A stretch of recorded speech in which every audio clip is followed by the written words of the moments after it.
বিসমিল্লাহির রহমানির রহিম। বিশ্ব আধ্যাত্মিক জ্ঞান সঞ্চার দরবার শরীফের প্রতিষ্ঠাতা আমার মুর্শিদ কিবলা গাউসুল আজম শামীম আলী চিশতির দরবার হইতে আমি কুলসুম চিশতি আপনাদের সকলকে জানাই আন্তরিক শুভেচ্ছা ও অভিনন্দন। আমার মুর্শিদ কিবলা গাউসুল আজম শামীম আলী চিশতির লেখা গ্রন্থ থেকে কিছু তত্ত্বকথা আলোচনা করিব। আশা করি আপনারা সবাই আমার আলোচনাটি মনোযোগ ও ধৈর্য সহকারে শুরু থেকে শেষ পর্যন্ত সম্পূর্ণ আলোচনাটি শুনিবেন। আমি আজকে আপনাদের মাঝে যে আলোচনাটি নিয়ে হাজির হলাম সে আলোচনাটি হলো জাহান্নাম কি, জাহান্নামে কারা বাস করে, তাই নিয়ে কিছু তত্ত্বকথা আলোচনা করিব। জাহান্নাম কি, যেখানে অশান্তির কোনো শেষ নেই। জাহান্নামে যারা বাস করে তারা মানব আকারে নাই, আর সেই দেশে কারো জন্য কারো কোনো মায়া দয়া নাই। একজন মানুষ পৃথিবীতে বেঁচে বসবাস করিত, তখন দেখা যায় হিংসা, নিন্দা, লোভ, মোহে পড়িয়া মারামারি, কাটাকাটি হতে শুরু করিয়া সমস্ত খারাপ কাজে লিপ্ত হয়ে তখন দেহ ও আত্মা পাপে পাপে পাপিষ্ঠ হয়ে এবং নিজ বাবা মায়ের আদেশ উপদেশ মানত না, আল্লাহ ও রাসূলও মানত না।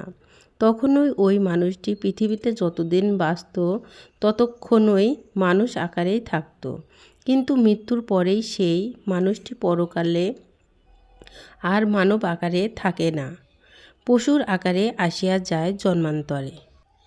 কেননা সেই মানুষটি যতবারই মানুষ হইয়া জন্মেছিল ততবারই পশুর মতোই আচরণ করিয়া থাকত।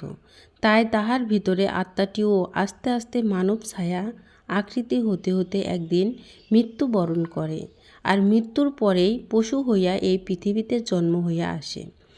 ওই মুহূর্তে ওই মানুষটা জাহান্নামে পড়িয়া যায়। কোটি কোটি বৎসর এ মানুষটি 18,000 মাখলুকাতে জন্ম নিতে থাকে, আবার মরিতে থাকে। যেমন এক পশু আর একটি পশুকে জীবিত ছিঁড়ে ছিঁড়ে খাইতেছে, জন্ম ও মৃত্যুর কষ্ট সহ্য করতেছে। আর মানব জন্মটাই বেহেশত ও শান্তিময় স্থান। একজন মানুষ কোথাও যদি দুর্ঘটনায় রাস্তায় শুয়ে পড়ে, তখন দেখা যায় যদি অপরিচিত কোনো লোক হইয়াও থাকে তবুও দেখা যায় বাড়িতে বা হাসপাতালে পাঠানোর চেষ্টা করে এবং পাঠায়াও দেয়। তাই বলি মানুষের প্রতি মানুষের মায়া দয়া আছে।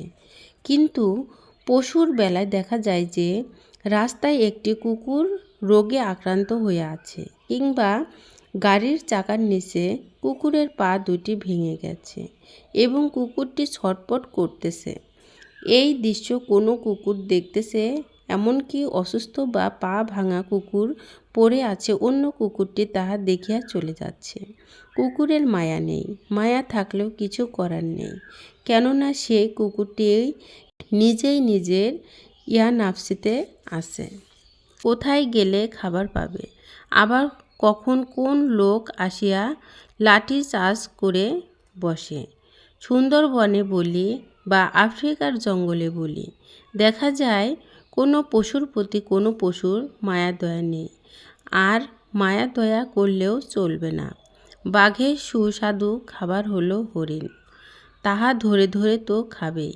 এক প্রাণী আর এক প্রাণী খেয়ে খেয়েই তো বাঁচিয়া থাকে, আর জন্ম ও মৃত্যু কষ্টগুলিও সইতে থাকে। এর শেষ কবে, আর এরই নাম জাহান্নাম বলা হয়ে থাকে। আর এই জাহান্নাম হতে বেঁচে থাকার উপায় কী? এই পৃথিবীতে থেকে মানুষ হইয়া যদি মানুষের মতো বা পশুর মতো আচরণ করি এবং কারে মেরে কারে খায়, তখনই সেই মানুষটি জাহান্নামে চলে যায়। তাহলে আমরা মানুষ হইয়া মানুষের মতো বা অলি আউলিয়াদের মতো চলি, তাহলে আমরা জাহান্নাম থেকে বাঁচতে পারবো। আমি যে আলোচনাটি আপনাদের সামনে করেছি সেই আলোচনাটি আপনাদের কাছে কতটুকু ভালো লেগেছে? যদি ভালো লেগে থাকে তাহলে আমাদের এই চ্যানেলটি সাবস্ক্রাইব করে দিবেন। সামনে আরও ভালো ভালো আলোচনাগুলো পেয়ে যাবেন। সামনে আপনারা কী ধরনের আলোচনা চান আমাদেরকে কমেন্টে জানাবেন।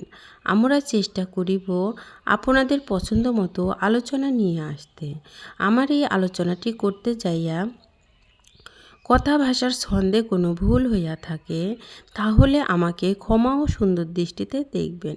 সকলে আমার জন্য দোয়া করবেন। আমি যেন আপনাদের সামনে ভালো ভালো আলোচনাগুলো নিয়ে আসতে পারি এবং শোনাইতে পারি। সর্বশেষে সকলের চরণে হাত রেখে একটি কথা বলতে চাই, আল্লাহ গোপনেরও গোপন। সে গোপনকে পাইতে হলে একজন কামেল মুর্শিদের কাছে যাইয়া বায়াত গ্রহণ করে সেই গোপন ইবাদত সাধনার মাধ্যমে আল্লাহকে লাভ করিতে হবে। সকলে ভালো থাকবেন, সুস্থ থাকবেন। আল্লাহ হাফেজ।